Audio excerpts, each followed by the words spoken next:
Добар ден. Како што се доближува крајот на оваа календарска година, така полека производителите ги откриваат адутите за следната година.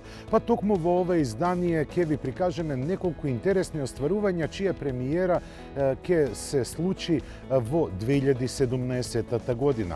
Да не криеме на самиот почеток, ќе ви прикажеме новата генерација на Opel Insignia, како и најголемиот досега направен теренец од Волсбург, наречен Атлас. Ќе се прошетаме и до Кина, каде што нивниот производител на електрични возила ќе го промовира својот модел NIO EV9, кој ќе има дури 1380 коњски сили.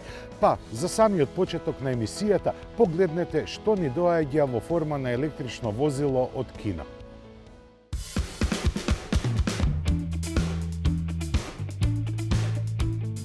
Уште пролетва кажаа колку се сериозни, ама светот како да не ги свати сериозно. Кинескиот производител Next EV сега и го докажа тоа, представувајќи го својот прв супер автомобил со ознака EP9. Истовремено беше промовиран и брендот по кој ќе настапуваат, наречен NIO. И тоа глобално зборот кинески никаде не се среќава во нивната комуникација. Затоа и ќе го прескокнеме уводниот дел во кој треба да кажеме дека се работи за тим кој се унапредува во Формула Е и директно ќе фрлиме поглед на нивниот супер автомобил. А тој целосно е во вистинското значење на зборот супер. Задвижуване од 4 електромотори со вкупна моќност од 1 мегават или во коњски сили изразено точно 1360. Тие се пренесуваат преку 4 менувачи кои на тркалата им испорачуваат вкупно 1480 Нм вртежен момент. Нивниот целокупен ангажман значи забрзување за 7,1 секунда, ама до 200 км на час. NIO EP9 до 100 ќе дигне за 2,7, а до 300 за 15,9 секунди. Максималната брзина му изнесува 313 км на час, додека неговите креатори за времето на полнење на батериите не се баш јасни. Прескокнувајќи ги бројките за нивниот капацитет, наведуваа само дека по 45 минути тие ќе имаат доволно струја за поминување 427 км. За овој визионерски електричен автомобил основачот на компанијата Вилијам Ли ќе каже дека е направен да ги помести лимитите до небото. Освен претходно споменатите податоци дека е така, уверува и неговиот изглед и применетите технологии. Например, активните аеродинамични додатоци кои остваруваат сила на прилепување од бруто 24 тони, двојно повеќе од онаа кај Формула 1. NIO EP9, кој веќе 2 години се развива во Германија, го започна својот глобален поход со освојување на Нурбургринг за рекордни за електричните возила 7 минути 5 секунди и 120 стотинки.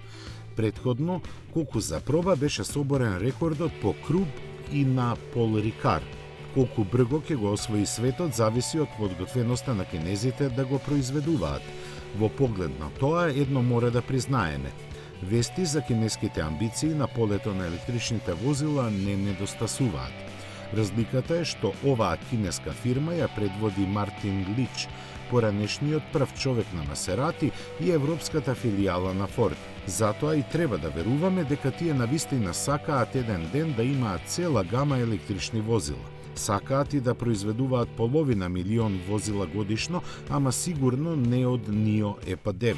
Тој би чинел околу милион изразено во фунти, бидејќи ќе се произведува во Велика Британија.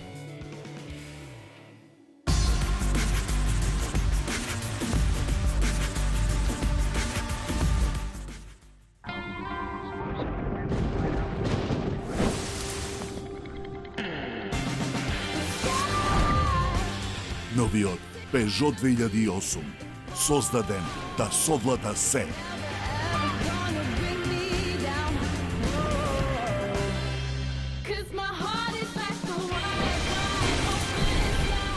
Богато опремен за 175 евра месечно.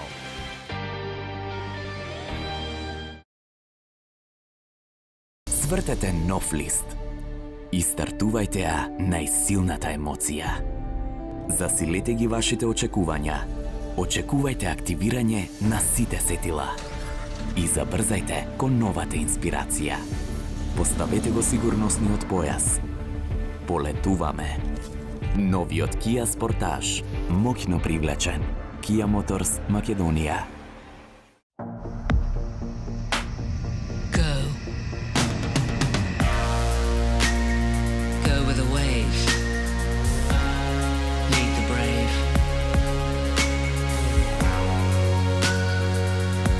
Go bold. Go strong. Go to oceans where no one's gone.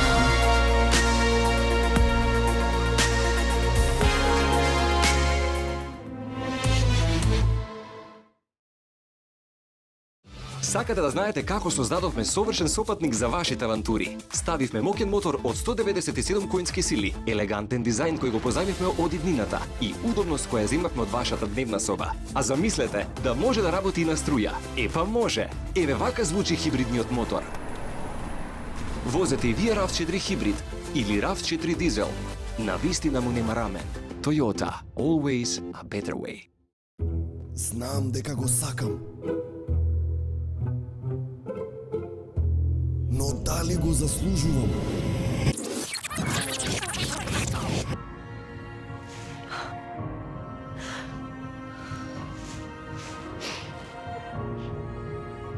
Да.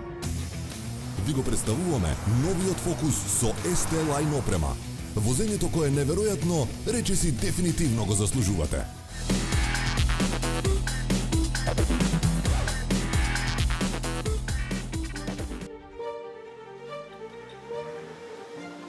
Откако го покажа новото свое лице на салонот на автомобилите во Париз, Mitsubishi ASX започна да ги освојува и европските пазарни пространства. Иако се работи само за редизајн на постоечкиот модел, малиот кросовер сега има посериозна појава со која провоцира на еден друг начин. Освежувањето кај новиот ASX доаѓа со целосно менување на изгледот на предниот дел на возилото. Како и кај поголемиот Outlander, сега и кај него е променет новиот визуелен идентитет на Mitsubishi, така наречениот динамичен штит. Овој изглед всушност е дел од долгорочната дизајн филозофија на јапонската марка, произлезена како наследство од заштитната решетка на Pajero. Според неа формата ја следи функционалноста. Освен на надворешниот изглед, бестселерот на Mitsubishi има известни промени и во внатрешноста. Вградени се нови поквалитетни материјали, удобноста за патниците е зголемена, а нивото на опременост подобрено. Еден од стандардните додатоци е сега и 7-инчниот мултимедијален уред со навигација и задна камера за паркирање. Механиката остана непроменета, немаше потреба за тоа. Докажана во многу пригоди, таа е една од причините зошто ASX во светски рамки постигна продажба од 1,1 милиони возила. Како основен модел е на располагање со 1,6 литарски бензински мотор со 117 коњи, мануелен менувач и погон на предните тркала. Дизелската понуда ја сочинуваат два агрегати. Помалиот од 1,6 литри развива 114, а поголемиот дволитарски 150 коњски сили. Кај првиот погонот на сите тркала е опција, а кај вториот сериски. Исто и автоматскиот менувач. Цените на обновениот Mitsubishi ASX не се разликуваат многу од досегашните.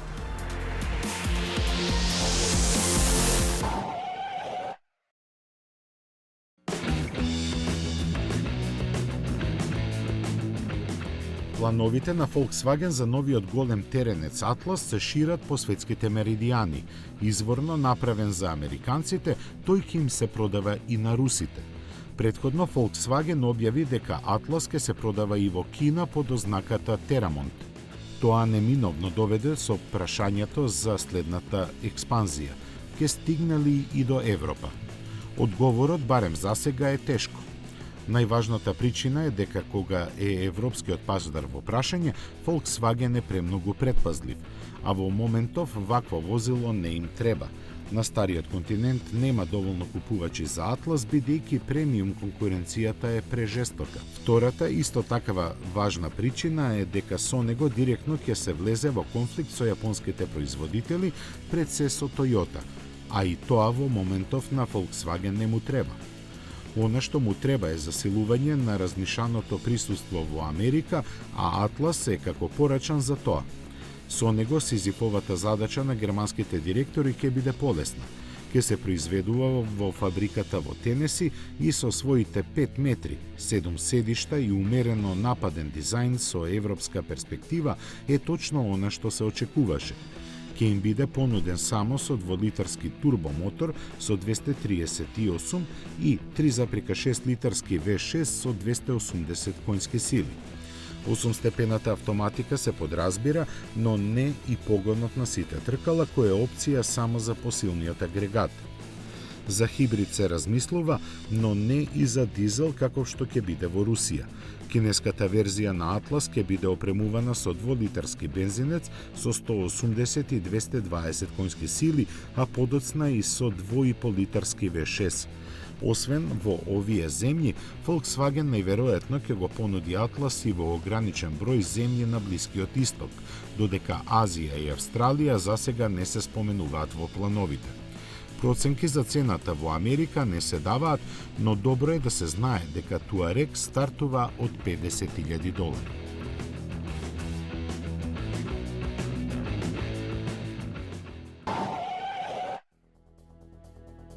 Mitsubishi ASX и Volkswagen Atlas се новите адути на своите производители за 2017 година. Но да не бидеме фокусирани само на патничките возила, сега ќе ве поведеме во Шведска, каде Scania ја представи својата нова генерација на своите теглачи.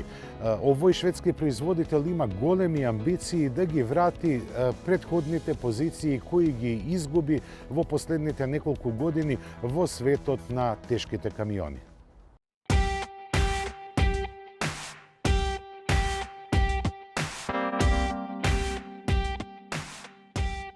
Нов камион не се појавува така често. Затоа и секој новитет од светот на големите тркала е проследен со желно внимание на стручната јавност. Овој посебно бидејќи во неговиот развој се вложени 10 години и 2 милиарди евра. Бројкиве јасно кажуваат за големите амбиции на Scania со темелно обновената R серија и новата S серија, повторно да се завладее со патиштото. Првата битка веќе е добиена со освојувањето на титулата камион на годината. Сега следи поважната, да се убедат купувачите. Таа е безмилосна, но и арсеналот на швеѓаните исто така. Без радикални промени во дизајнот, новите кабини се одликуваат со модерен изглед.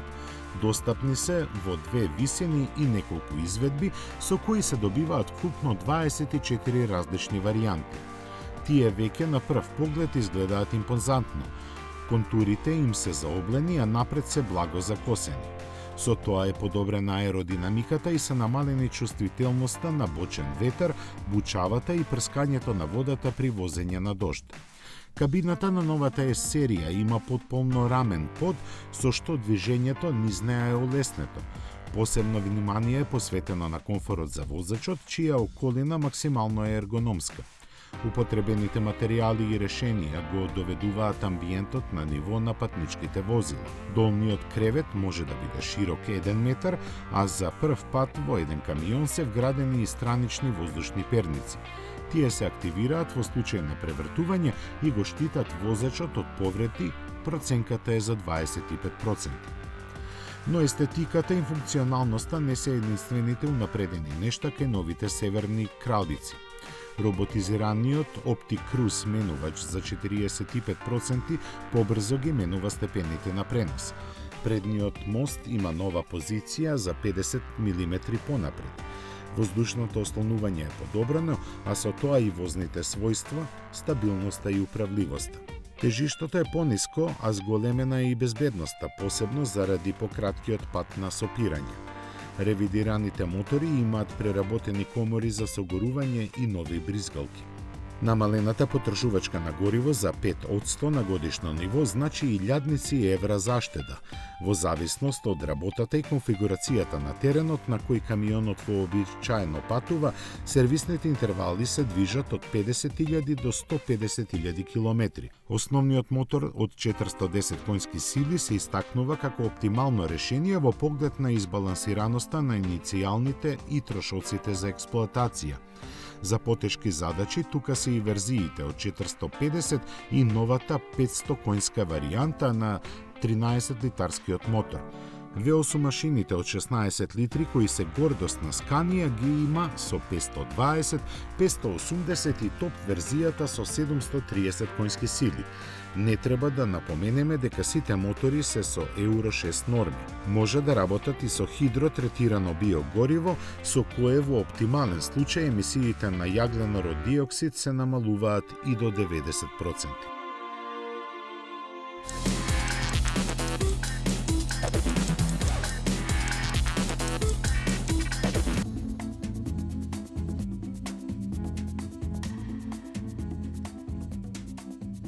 Dear watch enthusiasts, in today's watchmaker's life it's a little bit more complicated than to have 2 tweezers and several screwdrivers to have the possibility to make the good job.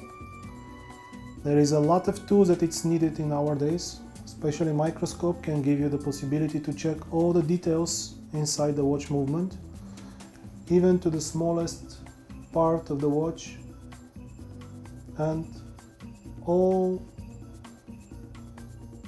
moving particles, what kind of conditions they have.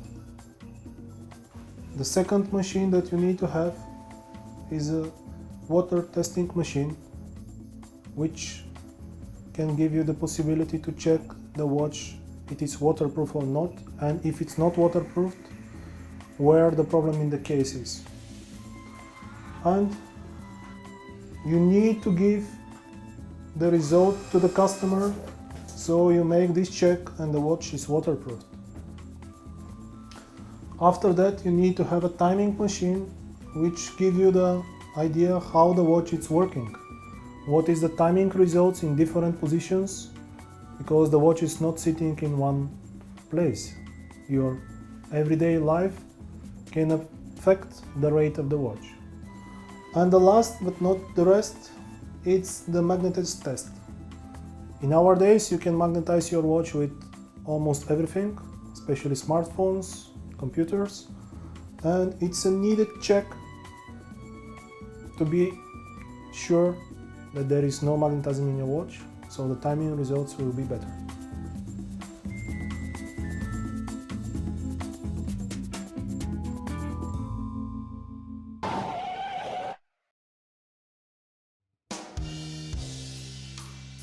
Старо име, нов објект. СИЗ Македонија сообраќај Америт со современ деловен сервисен центар за чекори во ново доба.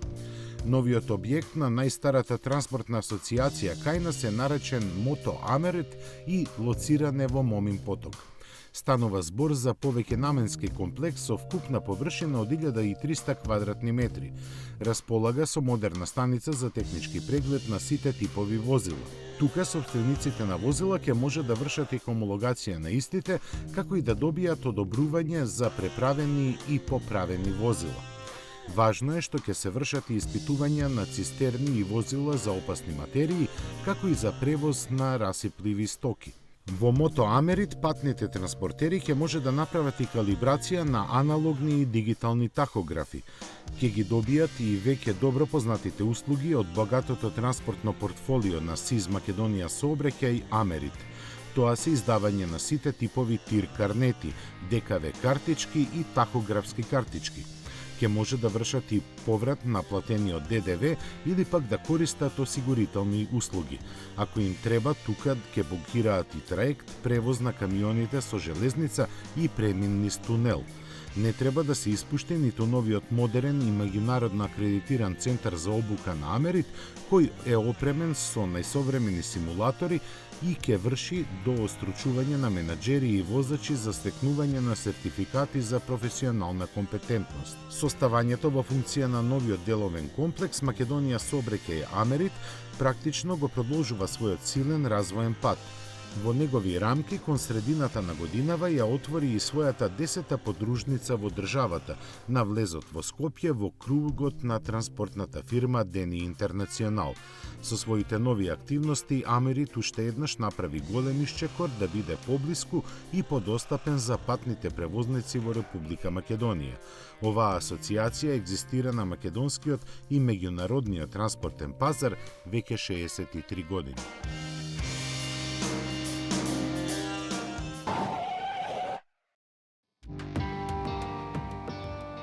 Семејството на новата генерација на Порше Панамера се збогатува со две нови изведби.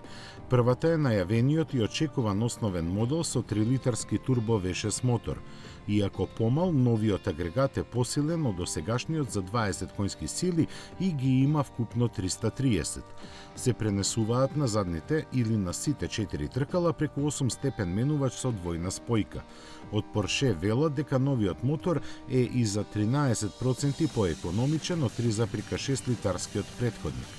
Интересно за Европа, цената на оваа верзија на Панамера во Германија ќе стартува од 89.000 евра. Втората нова изведба на ексклузивниот германски модел пак е поинтересна за купувачите во Америка и Кина. Главната разлика е за 15 см продолженото меѓуоскино растојание. Додавката ексклузив во ознаката ја дефинира и екстра опремата што ја има: загреваните задни седишта, големиот панорамски стаклен покрив и слично. Освен во поголемиот простор, патниците назад ќе уживаат и во специјалниот инфозабавен систем. Ако пак им се работи, тоа ќе може да го сторат на преклопливите масички интегрирани во новодизајнираната централна конзола. На располагање ќе биде во повеќе моторни верзии. Најефтината со споменатиот 3-литарски мотор ќе чини 103.000 евра, а најскапата Панамера Turbo Executive дури 167.000 евра.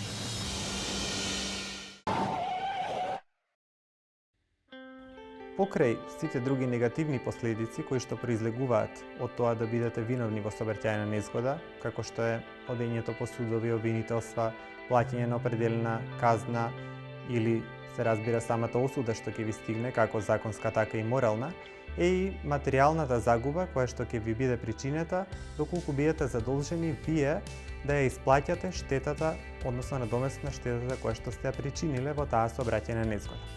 Зошто е ова вака? Законот има регулирано 3 ситуации кои што се до тој степен сериозни, што иако имате да речеме покритие со осигурување, сепак и вие лично одговарате за надоместна штета. Затоа што се смета дека толку сериозно сте ги прекршиле сообраќајните правила и основните постулати, што веќе се трга онаа заштита што ви ја дава осигурителна компанија, па и во случај таа осигурителна компанија да ја плати прва штетата, после ќе ја бара од вас. Кои се овие толку сериозни ситуации на кои што сите треба да внимаваме? Едната веќе обработивме. Рековме дека ако седнеме пијани да управуваме со возило, немаме оправдување кога од нас ќе побараат да ја надоместиме штетата, затоа што сами свесно и намерно сме седнале да управуваме под дејство на алкохол или под дејство на опијати или дроги. Понатаму, втората ситуација е доколку на нелегален начин управуваме со возило. Една од тие ситуација е кога ќе земеме украдено возило. Нормално сме земале возило без студио знаење и во тој случај мораме да ги сносиме последиците за штетата што ќе предизвикаме со ова возило.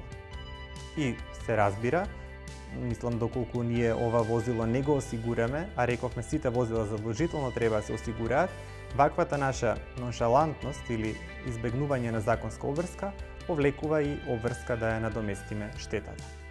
И третата ситуација е доколку управуваме возило без возачка исправа. Мора да се напомене дека возачката исправа треба да биде соодветна. Па така, ако управуваме патничко моторно возило, а ние имаме дозвола од А категорија, оваа дозвола се разбира дека не е соодветна.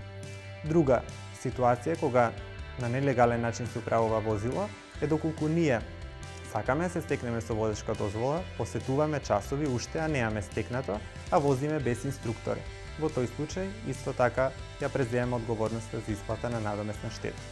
Меѓутоа, само да се разграничи, оваа ситуација не важи кога сме возач почетник, а управуваме кола во оној забранет термин од 23 до 5 без придружба.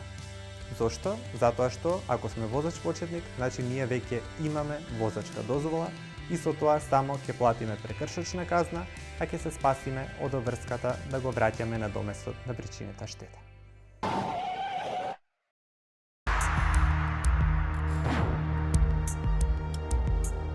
Дилеми немаше, но сега е официјално. Електричниот Мерцедес EQ ќе оди во производство. Одредена е и локацијата, фабриката во Бремен, од каде сега излегуваат CE класите, кросоверот GLC и родстерите SL и SLC. Планираниот термин е 2019 година, а батериите за него ќе ги снабдува Акумотив. Во собственост на Daimler, оваа нова германска компанија ќе биде задолжена и за нивниот развој.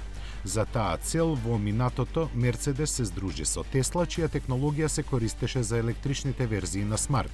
Интересно е и тоа што финансиската инјекција на Daimler во 2009 година го спаси калифорнискиот производител на електрични возила од банкрот. За Кина пак, со BYD е формирана заедничка компанија Денца, која веќе нуди еден електричен модел на пазарот. Daimler планира да инвестира 1,5 милијарди евра во технологиите за складирање енергија. Представен минатиот месец, EQ е прв чекор на Мерцедес во електрификацијата на гамата. Се досега направено беше само подготовка за планираните 10 целосно електрични возила кои треба да се појават до 2025 година. Покрај нив официјално се споменува и GLC со погон на водород и плагин технологија. Електричниот EQ, кој ќе биде исто толку голем, ќе има автономија од околу 500 км. Концептот покажа на салонот на автомобилите во Париз имаше два електромотора со вкупно 408 конски сили и максимални 700 Нм вртежен момент. Тие му обезбедуваат погон на сите тркала и забрзување до 100 км на час за помалку од 5 секунди. Максималната брзина не е објавена.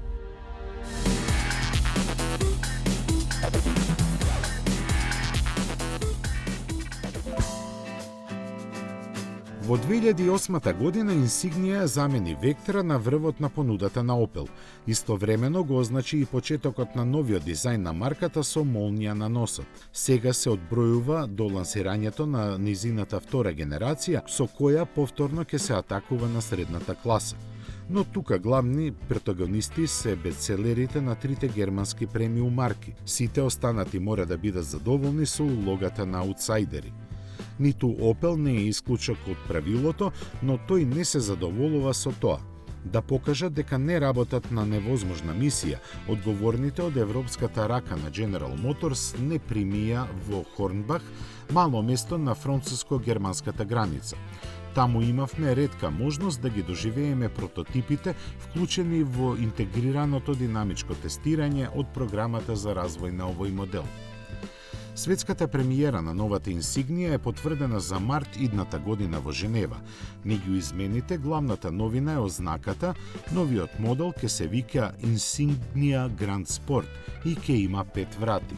Со ваков поспортски формат, брендот сака да помине во горниот опсег на сегментот, што со голема виталност ни беше демонстрирано. Но за да воопшто имаат можност за афирмација на германците, им е јасно дека треба да понудат нешто повеќе. Само автомобил со инспиративен и безвременски дизајн не е доволно. Таквиот пристап беше навестен со концептот Монца уште во 2013-та. Оваа студија воведе многу решенија пред се поефикасното користење на просторот во внатрешноста и посовремената моторна динамика. Пораката на концептот Монца преку Astra се пренесе и во идната Insignia. Така, таа ќе дебитира со зајакнат карактер и значително намалена тежина. Сепак, во споредба со сегашната генерација, пораснува во сите димензии, најмногу меѓу оските и во должина. Но новата Insignia ќе има и помала височина, што придонесува за незината поатлетска силуета. Маскираните прототипи не му дозволија на нашиот поглед во целост да се увери во тоа. Промените резултираа и со пониско седење, кое менува се во целост. Свативме зошто ни велеа дека решиле возачот да го стават во центарот на случувањата. Тоа ни го потврди и возењето кое е поудобно, но со поспортски ангажман. Ова прво наше искуство го креираа две верзии на Insignia. Поинтересна за нас беше онаа со 1,5 литарски турбомотор со 165 конски сили, 6 степен рачен менувач и погон на предните тркала. Посилната имаше 2-литарски агрегат со здрави 250 коњи, автоматски менувач со 8 степени и погон на сите тркала. И кај двете се забележуваше дека темпераментот е она што најмногу ги разликува од сегашниот модел. Помоќната имаше и доработена задна оска и активен погон. Дополнет со адаптибилното FlexRide ослонување. Со него контролата на автомобилот е полесна, а стабилноста и прецизноста во возењето е уште поголема. До сега има продадено повеќе од 900.000 примероци на Insignia. Кога се појави, таа иницираше важен циклус во историјата на марката. Влијаеше и на репозиционирањето на производителот во оваа класа, важна за имиджот. Имаше улога и врз резултатите од продажбата и профитабилноста, а сите знаат дека тука маржите се повисоки. Приказната на оригиналот тежне е да се повтори и новата генерација на Insignia е во еволутивна потрага по истите цели. Како и пред 8 години, и сега Opel нема намера само да ги разбуричка водите. Сегментот е хиперконкурентен и мора да се понуди повеќе, а целта е Insignia да се постави како поумна алтернатива на премиум моделите.